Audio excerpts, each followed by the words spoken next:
Part 11 की शुरुआत वहीं से होती है जहां सू यंग को किस करता है और ये सब देखकर यंग शॉक्ड हो जाती है क्योंकि वो जग रही थी। बट सू के उठने से पहले अपनी आंखें फिर से बंद कर लेती है। नेक्स्ट सीन में सू यंग के ग्रीन हाउस जाकर एक वीडियो रिकॉर्ड करता है। सू कहता है, हाय यंग, मैं तुम्हारा भाई। जब तक तुम इस रिकॉर्डिंग को देखोगी तब तक तुम्हें पता चल चुका होगा कि मैं तुम्हारा असली भाई नहीं हूँ। मुझे समझ नहीं आ रहा कि आखिर मैं कहाँ से स्टार्ट करूँ। वैसे तुम्हारा असली भाई ये है। एंड देन उस फोटो को ले जाकर सामने लगा देता है।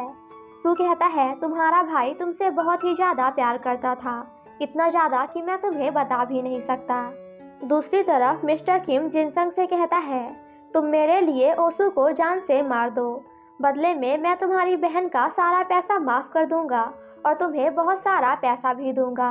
बट जिनसंग ऐसा करने से मना कर देता है तो मिस्टर किम के आदमी उससे मारने लगते हैं। बट तभी थोड़ी देर बाद वहाँ मोचू लाकर उसकी हेल्प करता है। वो मिस्टर किम के पास जाकर कहता है, अपने आदमियों से कहो कि वो चुपचाप यहाँ से चले जाएं। मिस्टर किम उन्हें जाने के लिए कहता है तो वो सभी जिनसंग को छोड़कर चले जाते हैं। बट उसकी हालत काफ़ी ज़्यादा खराब हो चुकी थी। मोचुल कहता है, $8 मिलियन वापस करने के लिए अभी सू का टाइम बचा हुआ है और वैसे भी जिनसंग की बहन का पैसा भी वो ही देने वाला है, तो तुमने जिनसंग के साथ ऐसा क्यों किया? मिस्टर किम कहता है, आखिर तुमने अभी तक ओसू को मारा क्यों नहीं? क्या तुम डरे हुए हो? मोचुल काफी गुस्से में कहता है कि हम गुंडों के भी कुछ रूल्स होते हैं, इसीलिए मैं तुम्हें पसंद नहीं करता। ना तो तुम सोसाइटी के रूल्स फॉलो करते हो और ना ही हमारे। मैंने तुमसे प्रॉमिस किया था कि अगर 100 दिन के अंदर सू ने पैसे वापस नहीं किए तो मैं उसे मार डालूंगा, और अगर मैंने उसे नहीं मारा तो तुम मुझे मार डालना। तो जिनसंग इन सब के बीच में कहाँ से आ गया? तुम उसे अकेला क्यों नहीं छोड़ देते? मॉर्निंग में यंग बार बार उसी किस को याद कर रही थी एंड सू को इग्नोर करने की पूरी कोशिश करती है। दोनों जब डॉक्टर के पास जा रहे थे तो सू कहता है, आखिर आज तुम्हें हो क्या गया है? मैं जब भी तुम्हें टच करता हूँ तो तुम घबरा जाती हो। यंग कहती है, हम अंधे लोग ऐसे ही होते हैं, जब कोई भी हमें अचानक से टच करता है तो हम घबरा जाते हैं। सू कहता है, वैसे जिस डॉक्टर के पास हम जा रहे हैं ना, वो थोड़ी अजीब है। वो तुमसे कहेगी कि ये सर्जरी कराने का कोई फ़ायदा नहीं है, तुम्हें कुछ भी हो सकता है, इसे कराने के बाद भी तुम्हारा बचना मुश्किल है। पर तुम भी उससे कहना कि मैं ये सर्जरी कराऊंगी, मतलब कराऊंगी, ओके? यंग कहती है, ठीक है।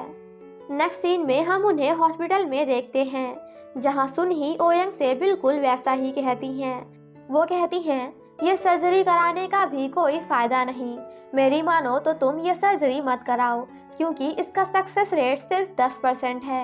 यंग कहती है, मेरे भाई ने कहा था कि आप बिल्कुल ऐसा ही कहेंगी, मगर मैं ये सर्जरी कराना चाहती हूँ क्योंकि ऐसा मेरा भाई चाहता है।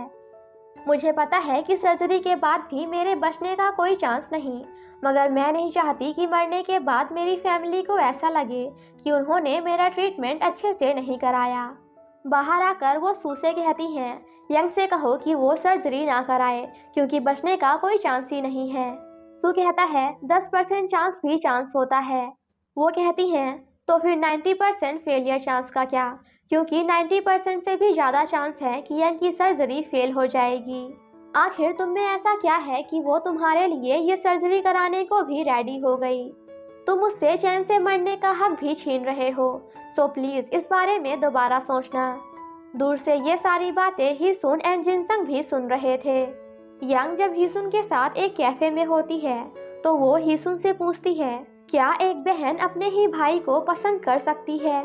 जिसे सुनकर हीसुन भी शॉक्ड हो जाती है क्योंकि उसे भी पता चल जाता है कि अब यंग भी सू को पसंद करने लगी है। वो कहती है, इसमें प्रॉब्लम ही क्या है, सभी बहनें अपने भाई से प्यार करती हैं। यंग कहती है, मैं जब भी अपने भाई के साथ होती हूँ तो पता नहीं क्यों मेरा दिल जोर जोर से धड़कने लगता है, मैं उसके लिए कुछ फील करती हूँ। ये थोड़ा फनी है ना? आई थिंक मैं बहुत दिनों तक अकेली रही हूँ और जब अचानक से मुझे मेरे भाई का प्यार मिला तो मैं उसके लिए भी प्यार महसूस करने लगी। ये सब सुनकर हीसुन को यंग के लिए काफ़ी ज़्यादा बुरा लगता है क्योंकि यंग को तो ये पता ही नहीं है कि जिसे वो अपना भाई समझ रही है वो तो उसका भाई है ही नहीं। दोनों जब वापस आ रहे थे तो यंग कहती है, आई थिंक अब हमें एक ही रूम में सोना बंद कर देना चाहिए। सू कहता है, मगर मैं ऐसा नहीं करूँगा। वो कहती है, मेरे लिए ये सब बहुत ही ज़्यादा अनकंफर्टेबल है। हक करना, एक दूसरे का हाथ पकड़ना और साथ में सोना, हमें ये सब यहीं बंद कर देना चाहिए। सू कहता है, मगर क्यों? यंग कहती है, मुझे पता है कल रात आपने मुझे किस किया था, मगर आपने ऐसा क्यों किया? सू कहता है, क्योंकि मैं तुमसे प्यार करता हूँ। जिसे सुनकर यंग शॉक्ड हो जाती है और कहती है, क्या आप पागल हो गए हैं? मैं आपकी छोटी बहन हूँ। सू कहता है, मुझे फर्क नहीं पड़ता। ये सुनकर यंग और भी ज़्यादा परेशान हो जाती है एंड बाहर आकर सेक्रेटरी बैंक को कॉल करके कहती है कि मैं यहाँ पे हूँ, प्लीज़ जल्दी से आकर मुझे यहाँ से ले जाइए। सू कहता है, आई एम रियली सॉरी, मुझसे गलती हो गई। यंग कहती है, इसमें बस आपकी गलती नहीं है, बल्कि मेरी भी है। मुझे भी आपके लिए कुछ फील होता है, मगर ये सब गलत है, हमें ये सब यहीं बंद कर देना चाहिए। रात में सेक्रेटरी वैंग जब ओयंग के रूम में होती हैं, तो वो चुपके से उसके ग्रीन हाउस की चाबी ले लेती हैं, क्योंकि उन्होंने एक रात को सू को उस रूम में जाते हुए देख लिया था और उन्हें शक हो गया था कि उस रूम में कुछ तो है। तभी नकली सू होने के बाद भी उसे वो सारी बातें याद थी जो बचपन में यंग अपने सगे भाई आई मीन रियल ओसू के साथ किया करती थी। यंग कहती है, प्लीज़ क्या आप बाहर जाते हुए मेरा डोर लॉक कर देंगी? वो कहती है, क्यों? मुझे लगा कि तुम आज भी अपने भाई के साथ सोओगी। यंग कुछ नहीं बोलती। थोड़ी देर बाद जब सू यंग के रूम में जाने की कोशिश करता है तो डोर को लॉक देखकर इमोशनल हो जाता है। अंदर से यंग को भी ये सब कुछ समझ आ रहा था, बट वो गेट ओपन नहीं करती। यंग सू को कॉल करके कहती है, क्या हुआ, कोई प्रॉब्लम है क्या? आप कुछ बोल क्यों नहीं रहे? वो कहता है, मैं तुम्हें मिस कर रहा हूँ और तुम्हारे पास आना चाहता हूँ। यंग उस बेल को बजाते हुए कहती है, आप मेरे पास ही तो हो, ये देखो। जिसे सुनकर सू हैप्पी हो जाता है। यहाँ ये दोनों एक दूसरे से बात करने के बाद काफ़ी अच्छा महसूस करते हैं।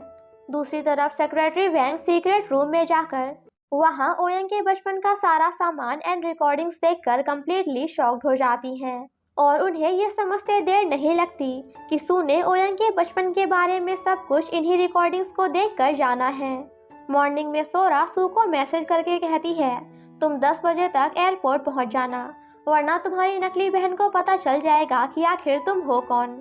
लेकिन सू उस मैसेज को इग्नोर कर देता है एंड उस डॉक्टर का पीछा करता है जिसने सेक्रेटरी वैंग के कहने पर ओयंग की आंखों का ट्रीटमेंट नहीं किया था, जिस वजह से आज वो देख नहीं सकती।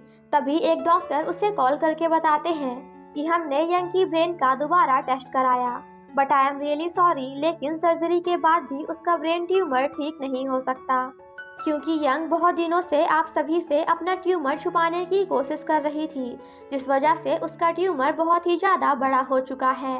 ये सब सुनकर सू काफ़ी ज़्यादा इमोशनल हो जाता है। सू को याद आता है कि यंग ने उससे कहा था कि अगर ऑपरेशन होने के बाद मेरी आंखों की रोशनी वापस आ गई तो मैं सबसे पहले आपको देखना चाहती हूँ। मैं देखना चाहती हूँ कि आखिर आप कैसे दिखते हैं। ये सब सोचकर सू को काफ़ी ज़्यादा गुस्सा आ जाता है। वो रास्ते में कांच की बोतल गिरा देता है, जिस वजह से डॉक्टर की कार रुक जाती है, तो वो उसे बीच रास्ते में ही उतार कर काफ़ी ज़्यादा मारता है, क्योंकि उसे इस बात का गुस्सा था कि अगर उसने यंग की आंखों का ट्रीटमेंट सही से किया होता तो आज यंग देख पाती। रात में सू यंग के रूम में जाने की कोशिश करता है, बट यंग जाने से मना कर देती है। वो कहती है, मैंने आपसे कहा था ना कि आज के बाद हम साथ में नहीं सोएंगे। सू कहता है, ठीक है, मैं फ्लोर पे सो जाऊंगा, और वैसे भी जब कुछ दिनों बाद मैं चला जाऊंगा तो अगर तुम चाहोगी तब भी मैं तुम्हारे साथ नहीं सो पाऊंगा, so please let's sleep together. साथ में सोते हैं, बट यंग फिर भी उसे अंदर नहीं जाने देती और कहती है, मैं भी आपको एक भाई की तरह नहीं बल्कि एक मैन की तरह पसंद करने लगी हूँ। मुझे पता है कि ये सब सही नहीं है, मगर मैं चाहकर भी खुद को नहीं रोक पाती। सू कहता है, कोई बात नहीं, सब कुछ ठीक हो जाएगा। यंग कहती है, आपका किस मुझे बार बार याद आता है, जिसे सुनकर सू उसे सॉरी बोलता है। वो कहता है, आज के बाद ऐसा कभी नहीं होगा, आई प्रॉमिस, सो प्लीज़ मुझे अंदर आने दो, मैं तुम्हारे साथ रहना चाहता हूँ। यंग उसका हाथ पकड़ते हुए कहती है, भाई प्लीज़ ऐसा मत करिए, आप अपनी फीलिंग्स को कंट्रोल कर सकते हैं मगर मैं नहीं। सो प्लीज़ मेरी हेल्प करिए ताकि मुझे ये फीलिंग्स आना बंद हो जाएं। प्लीज़ अपने रूम में चले जाइए। एंड देन रूम के अंदर जाकर गेट को लॉक कर लेती है। ये सब देखकर सू काफ़ी ज़्यादा इमोशनल हो जाता है क्योंकि वो चाहकर भी यंग को नहीं बता सकता था कि तुम्हारी फीलिंग्स के साथ कोई प्रॉब्लम नहीं है, बल्कि मैं तुम्हारा भाई हूँ ही नहीं। दूर से ये सब सेक्रेटरी वैंग भी सुन लेती हैं एंड काफ़ी गुस्से में सू को नीचे आने के लिए कहती हैं। दूसरी तरफ सोरा यंग को कॉल करके सब कुछ बता देती है।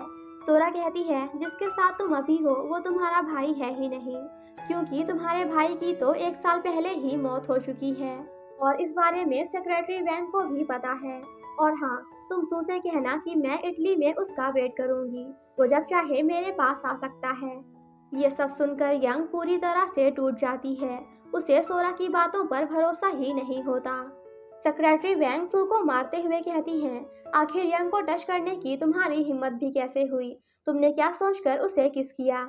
सू कहता है, मेरा मन तो कर रहा है कि मैं आज आपको यही मार डालूं, क्योंकि डॉक्टर्स ने मुझसे कहा कि यंग के ट्यूमर का ऑपरेशन नहीं हो सकता।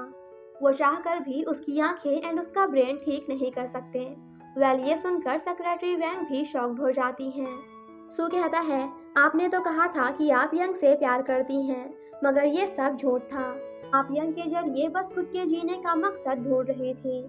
सेक्रेटरी वैंग चिल्लाते हुए कहती हैं, हाँ, यंग की आंखों की रोशनी मैंने छीनी है और इस बारे में यंग को भी पता है।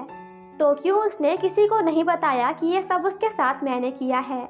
क्योंकि उसे मेरी ज़रूरत है। लेकिन तुम्हारा क्या? जिस दिन यंग को पता चलेगा कि तुम उसके असली भाई हो ही नहीं, तो उसे कैसा महसूस होगा? जिस दिन उसे ये पता चलेगा कि ग्रीन हाउस के सीक्रेट रूम में जाकर तुमने उसके बचपन की सारी वीडियोस देखकर उसके भाई बनने की एक्टिंग की, उसका वो भाई बनने की एक्टिंग की जिसे वो सबसे ज़्यादा मिस करती थी, तो सोचो उस दिन उसे कैसा महसूस होगा। उस दिन तो यंग बिल्कुल टूट जाएगी। और तुम्हें क्या लगता है कि ये जानने के बाद कि सिर्फ $8 मिलियन के लिए तुमने उसका भाई बनने की एक्टिंग की, वो तुम्हें माफ़ कर देगी? बिल्कुल नहीं, यंग तुम्हें कभी भी माफ़ नहीं करेगी।